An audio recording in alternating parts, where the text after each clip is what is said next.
Le Conseil norvégien pour les réfugiés a tenu un atelier de capitalisation hier vendredi à Dori, chef-lieu de la région de Liptako. Il s'est agi de faire le point sur ces domaines d'intervention dans la région, notamment dans le secteur de l'eau, l'hygiène, la réalisation des abris, le renforcement des capacités à moyens d'existence. Au bilan, plus de 132 000 personnes ont été soutenues par le Conseil norvégien pour les réfugiés. Suivons les détails avec nos reporters sur place à Dori, Suleiman Kwanda et Seni Tiemtore. Le Conseil norvégien pour les réfugiés fait le bilan de la mise en œuvre de ses activités dans ces zones d'intervention de 2023 à 2025.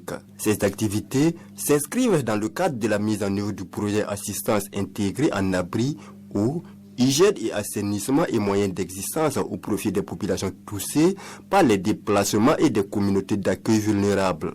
Dori, Seba, Gibo et Gorm sont les zones d'intervention. Il ressort de cet atelier de capitalisation que plus de 132 000 personnes ont été assistées. Déjà dans le domaine de l'eau, nous avons réalisé un gros 8 forages, parmi lesquels nous avons transformé en poste d'eau autonome 3 forages, 2 à Gorom et puis 1 à Dori. Nous avons aussi réalisé des grands châteaux d'eau en béton à Djibo avec 5 bonnes fontaines. Mais au-delà de ça, nous avons aussi, avant de conduire cette activité structurante, nous avons aussi fait de la distribution d'eau pendant 4 mois à raison de 40 mètres cubes d'eau par jour. Nous avons aussi construit des abris améliorés, 200 abris, mais aussi en plus nous avons aussi distribué des kits AME autour de 5000 kits que nous avons distribués. Et dans le cadre de ce projet, toujours, nous avons aussi fait des activités de relèvement économique.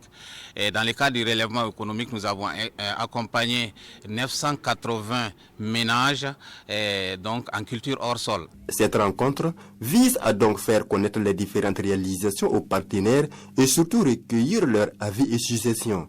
Des réalisations qui, selon ces participants, ont permis d'accroître la résilience des bénéficiaires.